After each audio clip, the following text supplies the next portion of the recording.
ডায়াবেটিসে আক্রান্ত রোগীদের কিডনি কিন্তু নষ্ট হওয়ার চান্স থাকে এবং একেবারে কিডনিটা নষ্ট হয়ে যেতে পারে এবং এই কারণে ডায়াবেটিসে যারা আক্রান্ত তাদের নিয়মিত পরীক্ষা-নিরীক্ষা করা উচিত। ডায়াবেটিসে যদি আক্রান্ত হয় কেউ তাহলে আমরা বিশেষ ধরনের কিছু ওষুধ আছে যেগুলো ব্যবহার করলে আমাদের কিডনি কিন্তু অনেকটা ভালো থাকে এবং এইটা ভালো থাকলে আপনি কিন্তু অনেক জটিলতার হাত থেকে বেঁচে থাকতে পারবেন।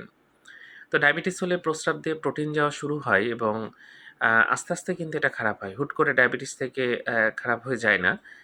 একদিনে এটা হয় না। আস্তে, আস্তে কিন্তু কিডনিটা নষ্ট হতে থাকে এবং আপনি যদি পরীক্ষা-নিরীক্ষা করে আ যদি দেখেন যে প্রস্রাব দিয়ে প্রোটিন যাচ্ছে কিনা এটা ধরা পড়লে কিন্তু অনেক সুবিধা হয়।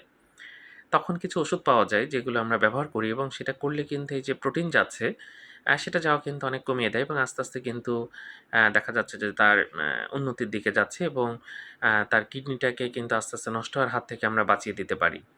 তো যাই হোক এটা খেয়াল রাখতে হবে কারণ এরকম প্রচুর রোগী পাওয়া যায়। ডায়াবেটিস থেকে কিডনিটা একেবারে নষ্ট হয়ে যায় এবং সে ব্যক্তির অশেষ ভোগান্তি হয়। সুতরাং আগেভাগেই সচেতন হতে হবে। ধন্যবাদ সবাইকে।